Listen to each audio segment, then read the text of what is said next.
Good morning and welcome to BENUETVNEWS News at 9. My name is Mercy Upa.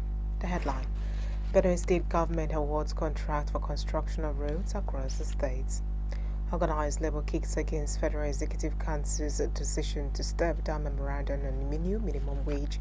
And on the foreign scene, health official says new strain of monkeypox virus spreading along Democratic Republic of Congo eastern border. Repair works and reticulation have commenced on the Otobi waterworks to solve the challenge of water scarcity in Otokbo and its environs. Governor Hyacinth announced this in efforts to revive Otokbo Bent Bridge Sunday in Otokbo during his thank you visit to Otokbo Ohimini Federal Constituency. Correspondent Emmanuel Akola reports that the assessment works by investors and constructors is ongoing at the companies with hope to resume services in no distant time. The reports.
You're still watching BENUETVNEWS at 9.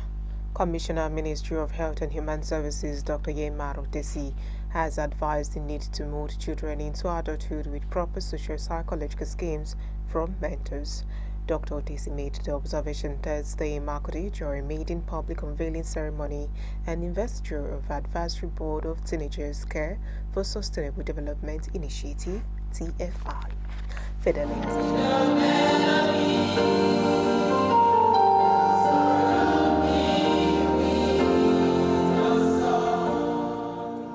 The need for a continued fight for a better society and the role of young people in the process cannot be overemphasized. Reason why Teenagers Care for Sustainable Development Initiative (TFI) has put the event together to draw attention of more men and women of timber and caliber from all walks of life to address the problem. Commissioner, Ministry of Health and Human Services, Dr. Yemar Otesi, observes the need to mold children into adulthood with proper socio-psychological schemes from mentors. Represented by the Permanent Secretary of the Ministry, Mrs. Beatrice Tambu, the Commissioner, who, as chairman of the occasion, describes the initiative as the best thing happening at the time, considering the increasing incidence of juvenile delinquencies and vices among teenagers in recent times. Carrying out programs like this to impact positively on adolescent productive health is very important to the society.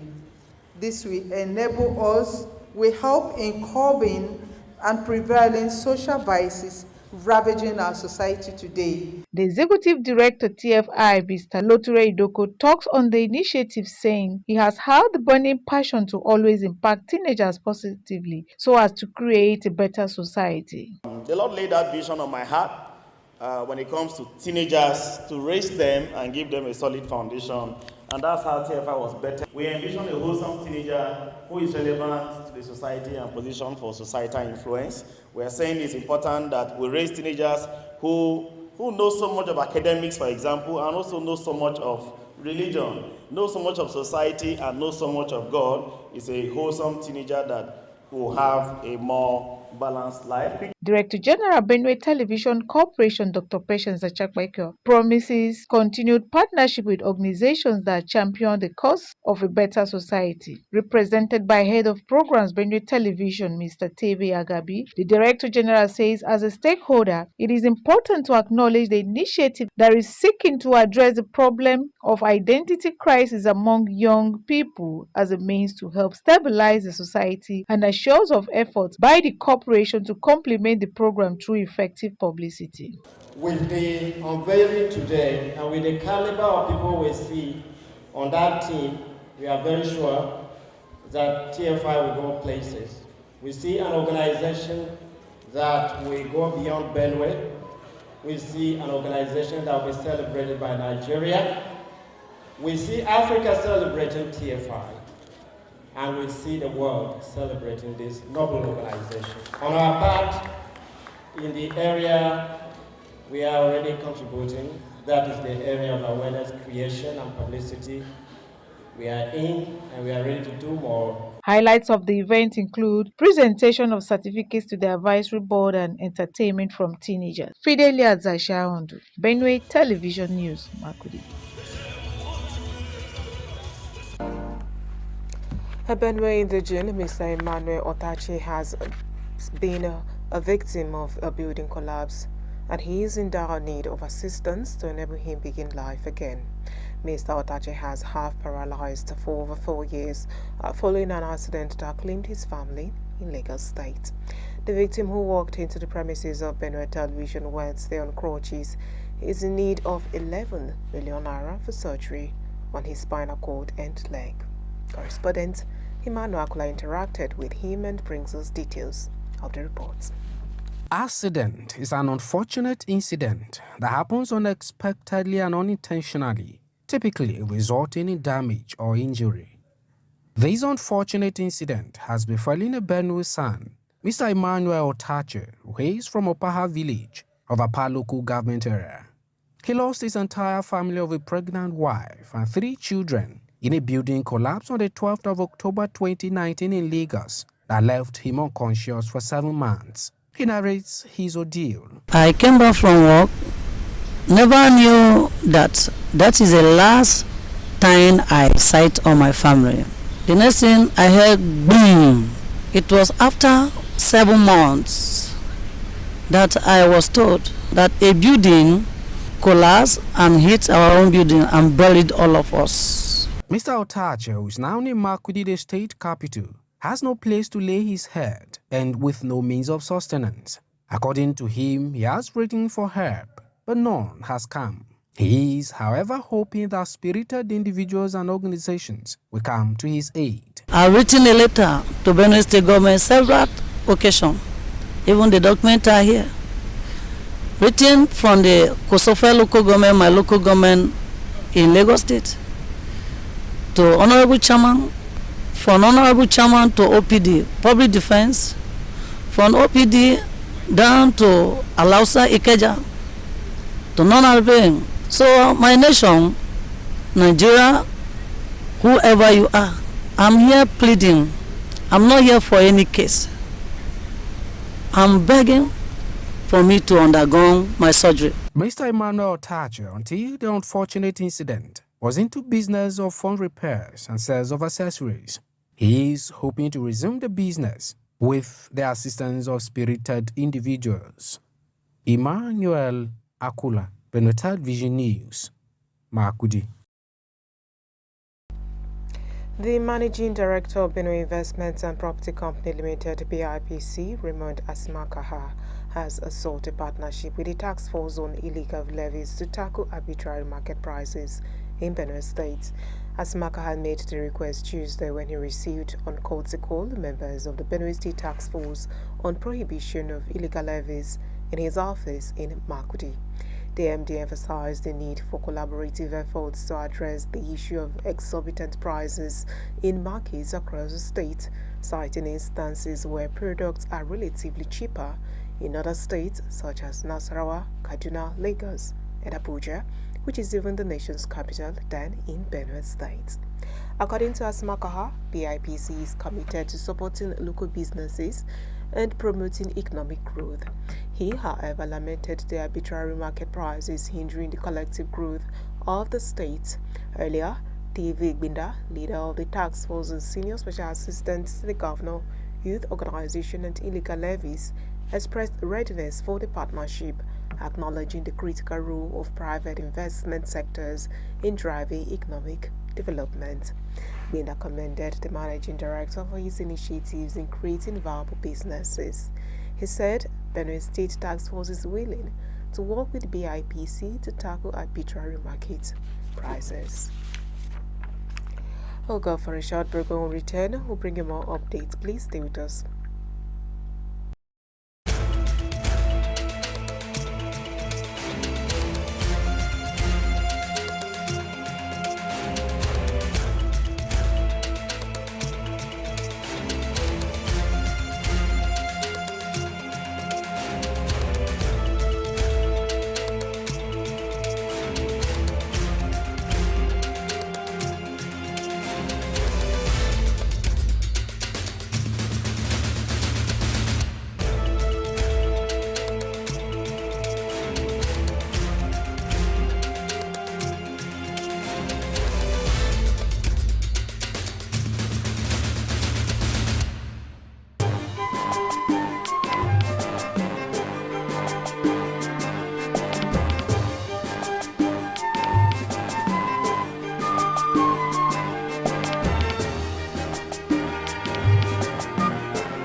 Welcome back from that break. You're still watching Benet Television News at 9.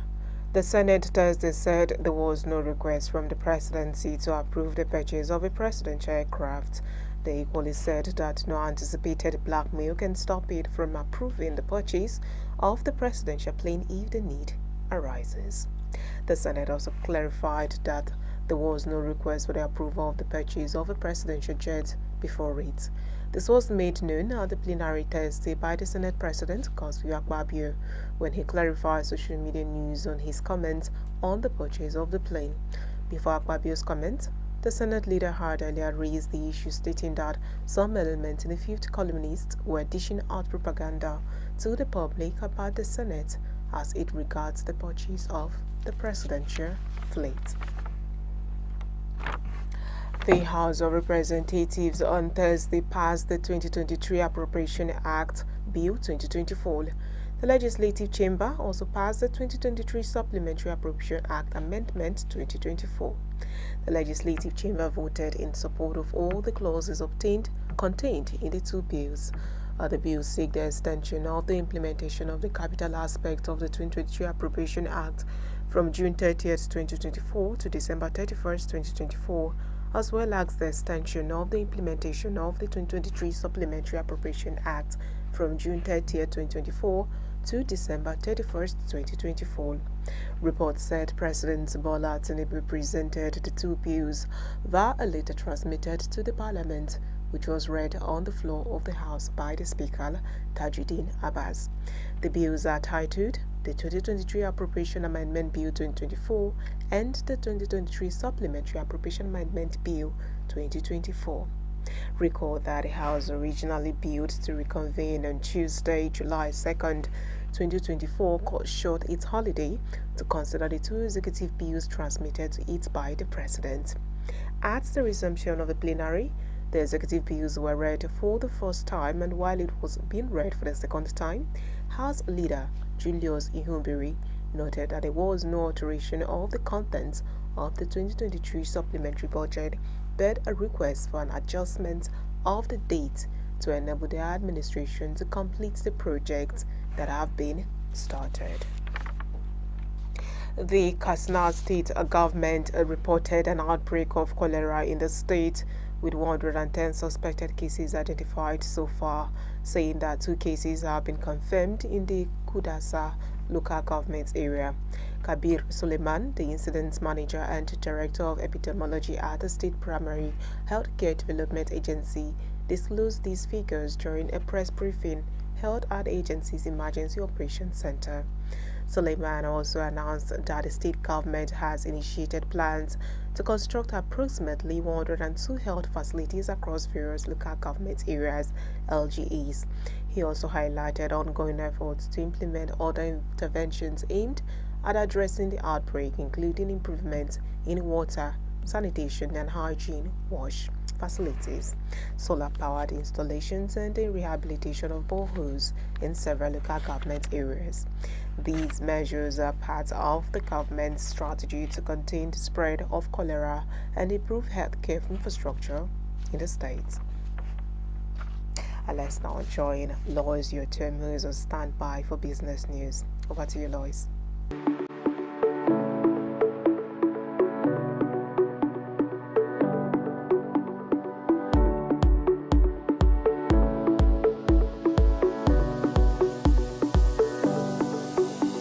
SEC NGX Group agreed to capital market digital transformation. BootPay to boost African payment system. Hello and welcome to Business Today. I am Lois Yotem.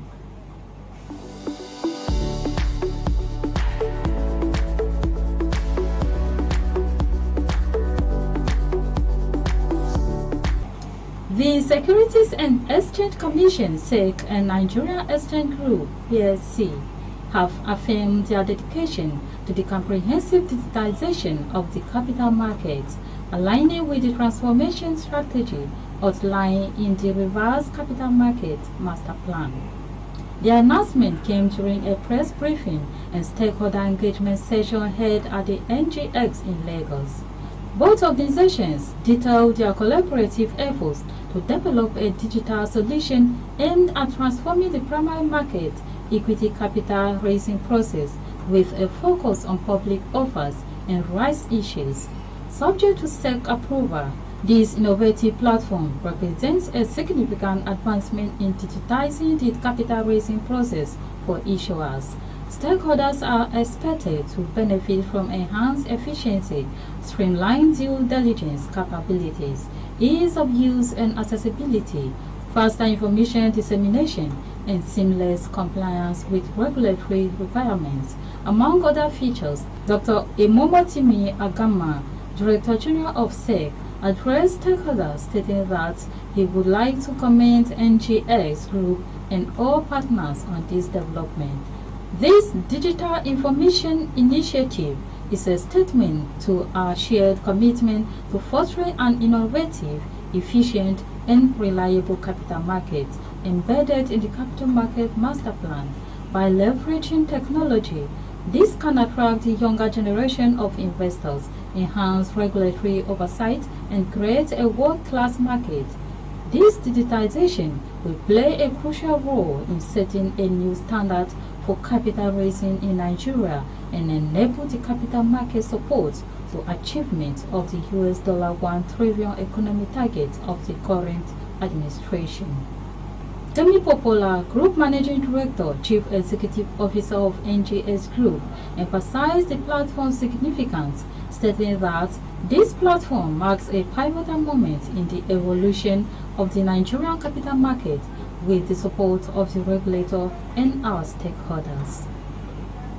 A business payment solution provider for local and global enterprises in Africa, BootPay, has restated its commitment to connecting African businesses to global opportunities. Announcing the development in a statement Wednesday, the company explained that its payment infrastructure, which was uniquely designed to cater to the constantly evolving needs of the African market, has been instrumental in enabling corporates, small and medium enterprises, and startups to accept payments in over 100 countries. It added that its new solution, BootPay Business, is designed to cater to the payment requirements of businesses seeking to expand their reach beyond local markets. As e-commerce and digital trade continue to expand rapidly, the demand for robust and inclusive payment solutions has significantly increased. BootPay has respectfully but quietly seized this opportunity to securing licenses, system and security certifications, and strategic partnerships with leading providers, enabling businesses to participate in the global economy.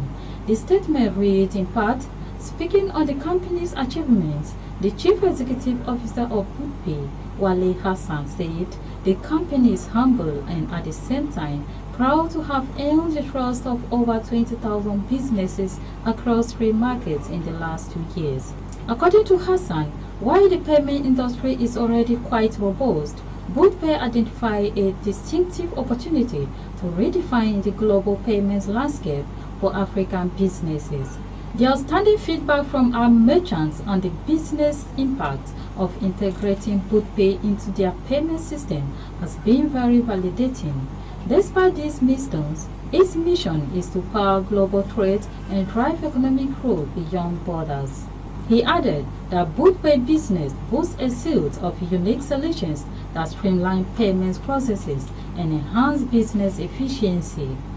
These include invoicing and payment links, which allow businesses to generate and share digital invoices and secure URLs for customers to make payments online without needing a dedicated e-commerce website. The platform also offers a versatile payment gateway checkout model with various payment options, including cards, bank transfers, USSD, and mobile money.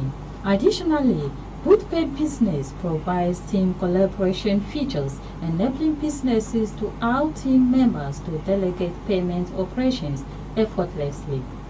He noted that the company was committed to global best practices for the security and compliance of its infrastructure. The company is licensed by the Central Bank of Nigeria and certified by the other organized financial, payment security, and data regulatory bodies at both national and global levels.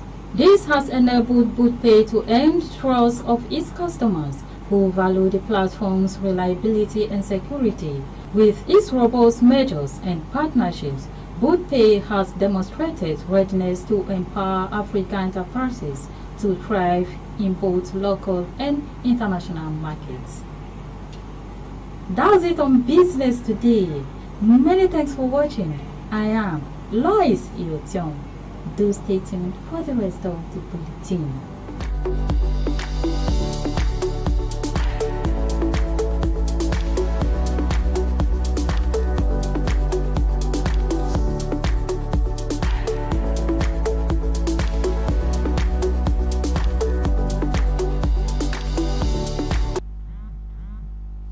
Thank you, Lois, for that business update. We'll go for a short break. We'll return to join the foreign scene for more reports. Please stay with us. Benue Fashion Show Season 3 is here. It's that time of the year for fashion designers, entrepreneurs, and fashion enthusiasts to shine. This year, sale of forms for the competition begins from 15th April to 30th June 2024. Pick a form at BENUETVNEWS Television, located at Special Duties Wing, Government House, Makudi. Form costs 5,000 Naira only. Stage 1 screening begins on the 6th of July 2024. Great prizes await you. The first prize, 1 million Naira. Second prize, 500,000 Naira. And third prize, 300,000 Naira. All prizes are inclusive of cash and fashion tools.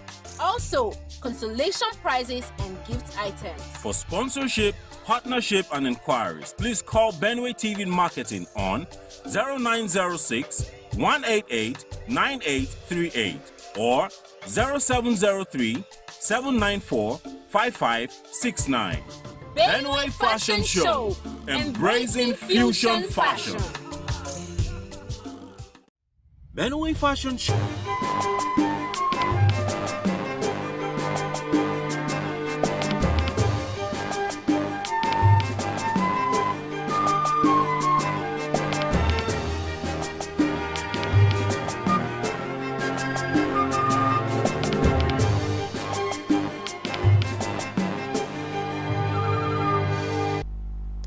A global hunger monitor has said that there is a risk of famine in 14 areas across Sudan if the conflict between military factions escalates. noting that it faces the worst levels of acute food insecurity ever recorded in the country.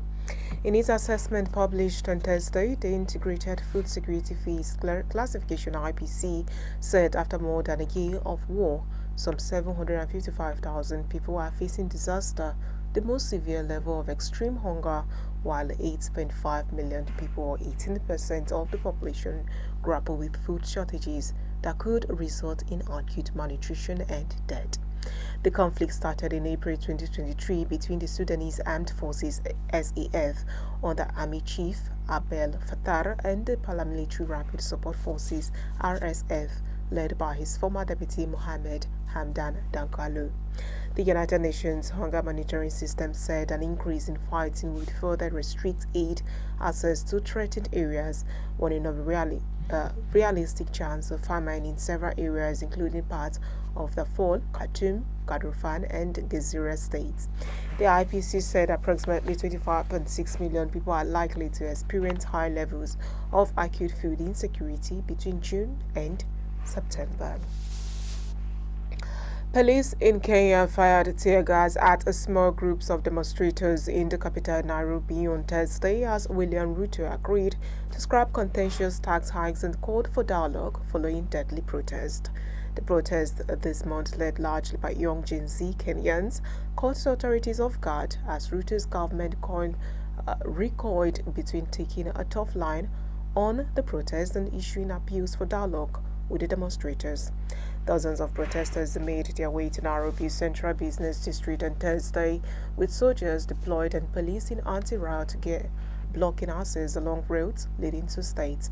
Reports said officers were firing tear gas at dozens of protesters in small groups and arresting 3 people. Many shops remained closed as traders worried about further unrest. Protesters also rallied in the port city of Mombasa and the opposition stronghold of Kisumu, with some blocking roads and lighting bonfires in the lakeside western city. After democratic scenes outside Parliament Tuesday saw the party ablaze complex ransacked by protesters, with police opening fire on them, Ruto made a surprise U-turn on the tax hikes. He declined to sign the increases into law and withdrew the bill on Wednesday. A Palestinian rights group said the Israeli military has arrested 28 Palestinians in a series of raids across the occupied West Bank. The Palestinian Prisoners Society Thursday said the overnight raids, part of Israel's increasingly violent assault on the occupied territories, targeted the governorates of Jenin, Hebron, Bethlehem, Ramallah, and El Birer, Nablus, and Jerusalem. The group, which keeps a daily tally of arrests, said Israeli forces had doled out several beatings and made threats against detainees' families. Violence in the West Bank, already on the rise before Israel's current war in Gaza erupted in October, has since escalated with frequent army raids on Palestinian groups, rampages by Jewish settlers in Palestinian villages, and deadly Palestinian street attacks. Reports said the Israeli military had dramatically increased its operations, conducting about 38 raids a day, with an uptick in detentions. Home demolitions have gone up by 25% since last year, displacing more than 1,000 Palestinians. In Jenin, where 9 Palestinians were arrested, armed confrontations broke out in the city and its refugee camp in the early hours of Thursday. And that's all of our package this morning. But before we go, here's a recap of the main stories. Health Commissioner has called for psychological schemes to shape children. Reps have approved the extension of 2023 budget implementation. And on the foreign scene, Utojo Kenyan police has fired tear gas at protesters after Ruto scrapped tax hikes. My name is Mercy Upa. Thank you for watching. Bye for now.